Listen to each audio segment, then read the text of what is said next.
Jack. It's Graham, Mack and Jules. Chris Hubbard has the news. A woman from Devon who split from her husband after he had an affair wants her kidney back. Is that actually allowable? Can you just cut someone open and take it back? Be a test case for a good lawyer, though. Yeah. It would be. Who owns the kidney? I mean, Yeah. it was a gift to him. Surely if she gifts it, that's the end of that. She didn't gift it under the proviso he doesn't have an affair.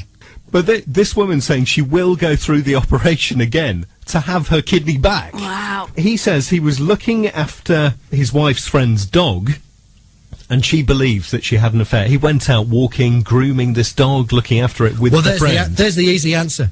Take the kidney out, give it to the dog. Dogs love a bit of kidney. Who have you seen naked but wish you hadn't? Who was it, Dave? My mother. What happened? It was traumatic. How old were you, Dave? I was about 14. Oh, that's not a good age to see your mum naked. How did it happen? Well, first, my mum's a big one. Right? She's big round the waist and short in height. Right. So, I woke up and she was running across the landing to go to the toilet. Uh-huh. And all them bits going in one go. It was like a round of applause.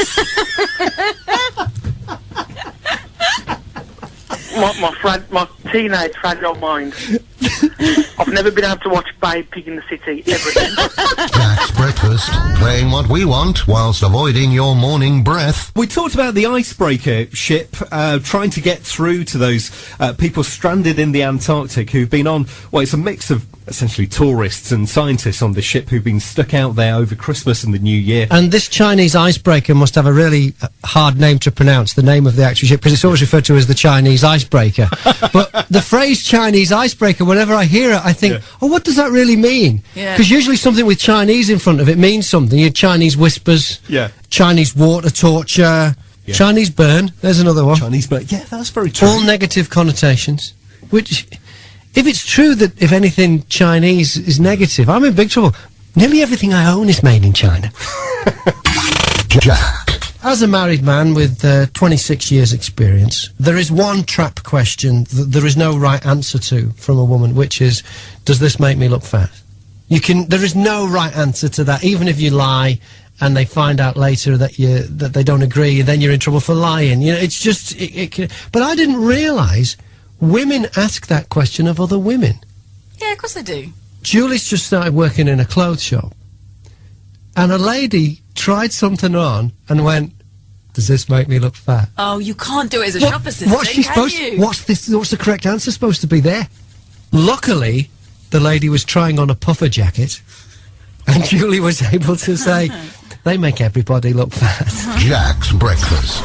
Chris Hubbard is here with the news. 1 billion of us are fat at the moment, according to Can you this say that? Are you allowed to say that? Well, Can't you just say factually 1 correct. billion of us have a great personality?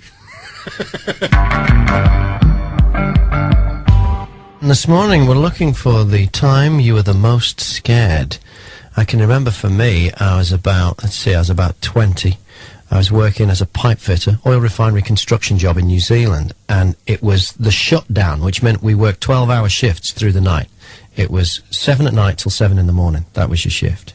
Now, this job, as a taxi driver once explained to me, every bed egg in New Zealand is on that job. I mean, there was some weirdos. Some interesting people, yeah. And you have to share a porter cabin with them in the middle of the night, or a shed. Anyway, we got this new foreman. I didn't know this guy, and he'd come up from another job, so he was working his way from job to job. He'd been on a petrochem plant in Taranaki. Anyway, he came up to work on this job. And in the middle of the night, it's about 4 a.m., and it's raining. And I'm alone with him in the shed. And he goes to me, how's your bot? Oh, God. I was absolutely terrified. He wasn't on about that.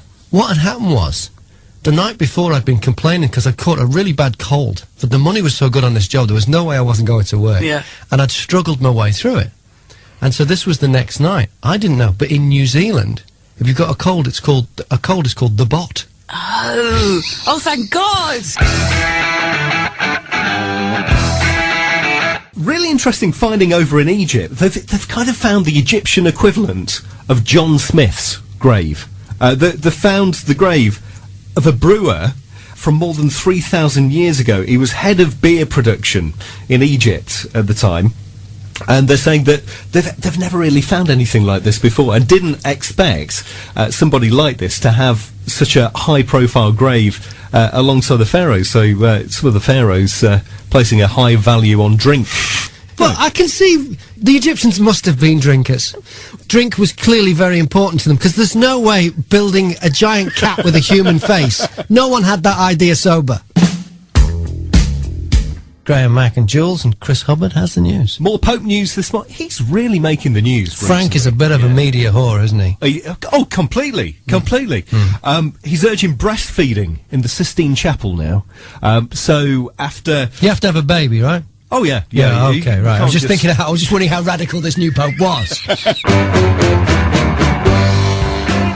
Couples without kids in the first place are actually happier. Well, I can believe that. Can you? This is research now, is this it? Is, I can certainly vouch for my parents. They would have been happier without you. Oh, really?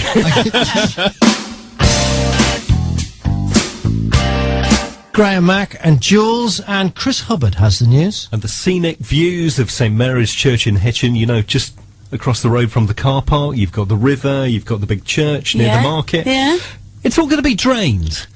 So they're actually draining the river. The reason for this is partly because of litter and people dumping shopping trolleys in there. But bread is the problem. People are insistent on feeding the ducks. So you're not supposed to feed bread to the ducks? Well, it's the sheer volume of bread that people actually feed the ducks in So the ducks Hitchin. aren't actually eating it all? And the ducks aren't eating it all, so all it does, you think the bread would break down in water, but it doesn't. All it does is sink to the bottom, and the amount of bread just kind of then builds up on the bottom into a big, solid, spongy mass. Yeah. It forms a river bread. That's what it is, though, isn't it? It's a river bread. So they've got to clear all the stuff out of there.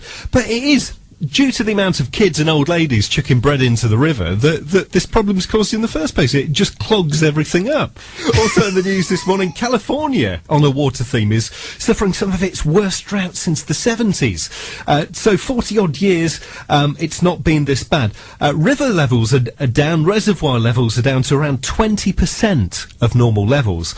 In Northern California, a village was deliberately flooded to provide a reservoir, so they blocked the village and the valley at both ends. Dammed it off, yeah. Dammed it off, filled it full of water, but the water levels are so low now that you can start seeing the buildings again. That sounds really cool. The village that came back from the deep. I mean, this is going back to the time of the gold rush era as well, when this was flooded Wow, off. this is great. And this has got to be one of my worst fears. This story about the guy who woke up in a mortuary.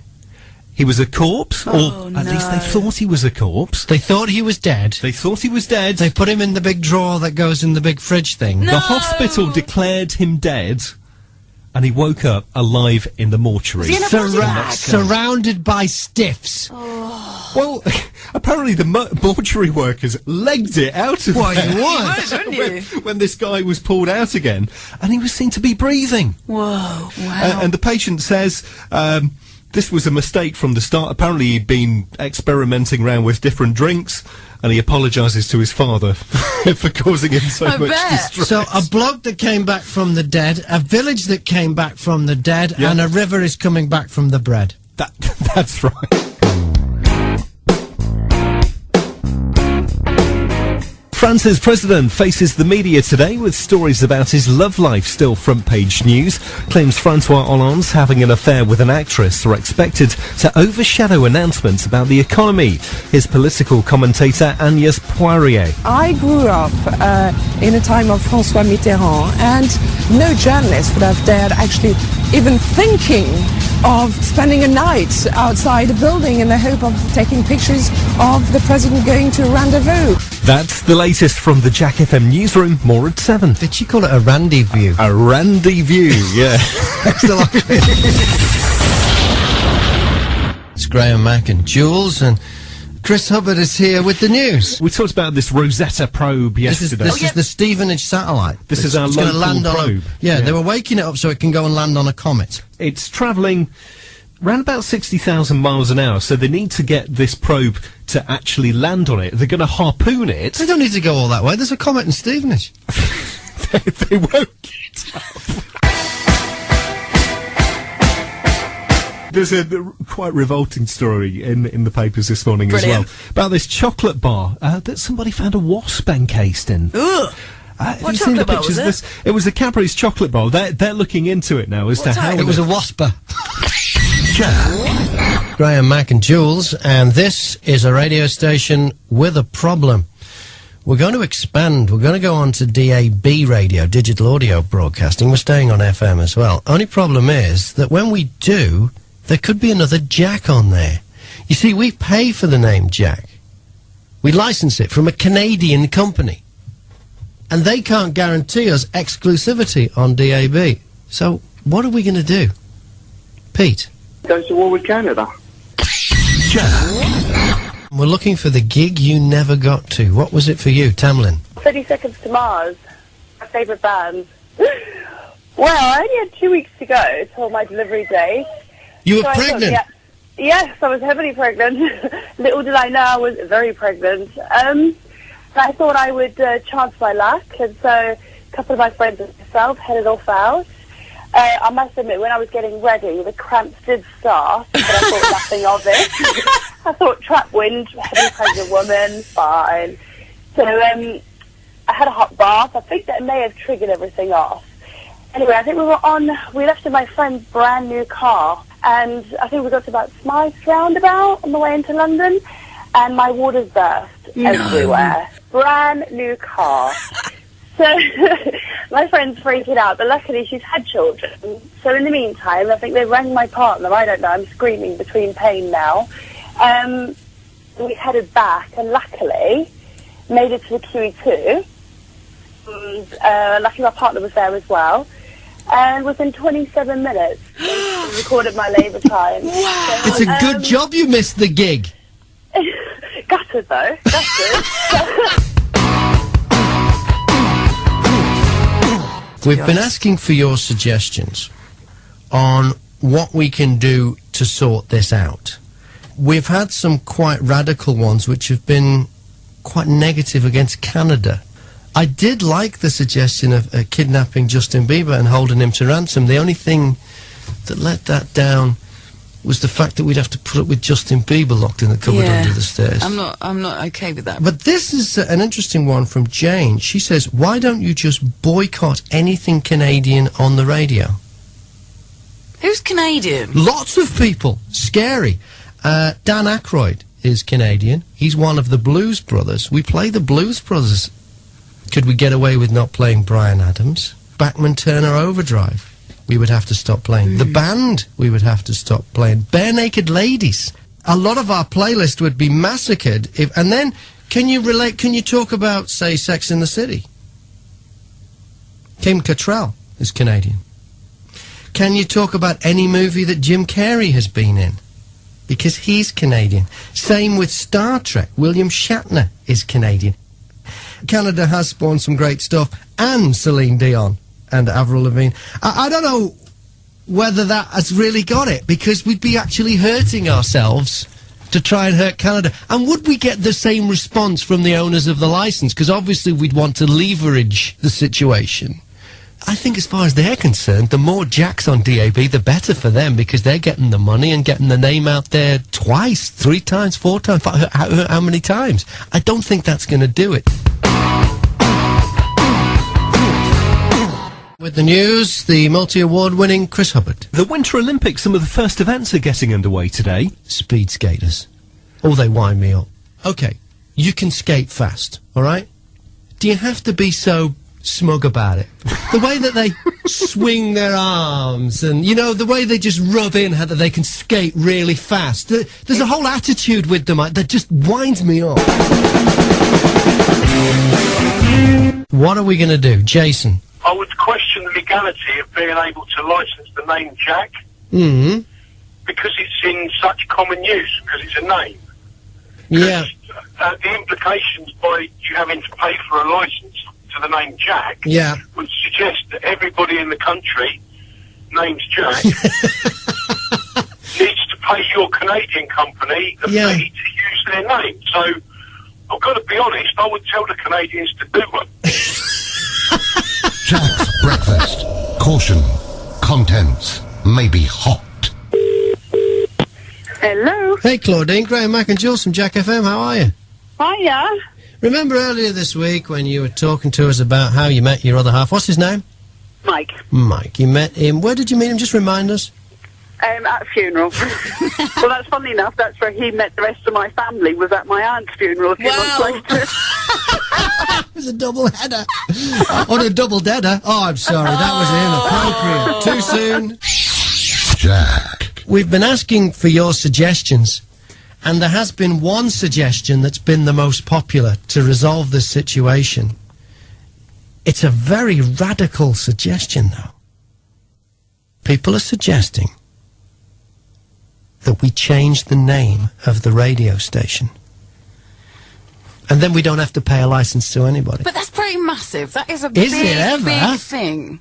To change the name of the radio station? Could we be the ones to kill Jack?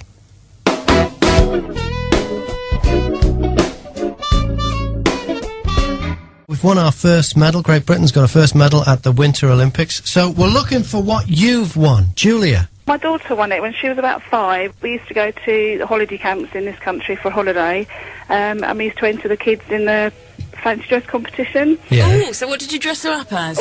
Well, we put her in a white basque, white stockings and suspenders, smothered her in makeup and gave her some apples to hold, and she went as an apple tart. Oh, dear. At 5? That's inappropriate. I know. I'm sure some parents will think I'm a wicked mother, but she loved it, and she did win. She won the prize.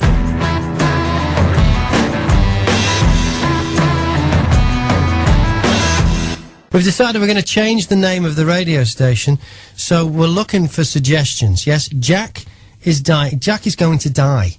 We need to get on to Austin's and see if we can arrange a funeral for Jack. Graham, Mack and Jules, good morning. Who's this? It's Claire, Austin. Thanks for the name check. We'd be delighted to help out with the death of Jack. Brilliant. Oh, great. So we could have a funeral for Jack with Austin's. Absolutely. Oh, that's great news. Claire, we'll be in touch. Jack's terminally ill at the moment. He's not quite died yet. What about a new name for us? What about Austin's FM? That's a good one.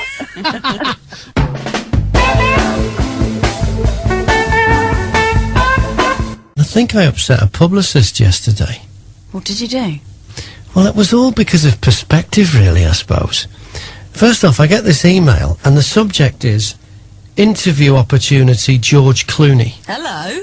So I'm like, whoa, open that up, and I'm reading it, and it says George Clooney's just made this new film in Hertfordshire. Yeah, wasn't he doing the premiere last night? Yeah. Monument, was it? So it said, you have the opportunity to play a pre-recorded interview with George Clooney talking about the film. And I thought... Oh, so it's not actually a proper one? Yeah. So I thought, well, I'll chance my arm. So I'm emailing her back and saying, no thanks, but look, if there's a chance to interview George Clooney, we'd love to arrange that. It's a long shot, but sometimes you got to play long shots. So I'm doing this. As I'm doing that, the phone rings, and it's another publicist. And the publicist says, hey, would you like to interview 911? Wow. So it's here I'm trying to organise an interview with George Clooney, long shot as it is, that's what I was trying to do. And you're offering me 911? So I said, no thanks. And she went, oh. And she was like really disappointed. Oh, why not? And I went, well, we don't play any of their music. And she went, really? No. And I went, nobody does. What are we going to call this radio station? Owen? You should be named Sherbet. Sherbet? Why? Sherbet. Because you're going on to DAB, which is otherwise known as DAB. Graham, Mack and Jules, and Chris Hubbard has the news. In the Winter Olympics, Team GB's curlers are back in action again. Oh, this curling, honestly... Yeah. It's the most bizarre sport, isn't it? It was on yesterday, and I'm watching it, and I'm thinking, what the hell? This is being beamed from Russia to space, and then beamed around the world, And these people, and then I think, and I'm watching it, but it's strangely hypnotic because you notice how the curlers, how tactical it is, and how a stone can be moved out of the way if that isn't the closest, and how if a curler twists the stone slowly, it will curve in. And then I thought, I've been watching this for an hour! What's the matter with me? It's Jack's Breakfast. So get your dirty mitts off. We're looking for a new name. We've got to get a new name, and we can't mess about. We want to have this soon. So what are we going to call ourselves? Any ideas, Kev? JACKfm. Can't do that. SAX. Oh, SAX. Oh, goodness me.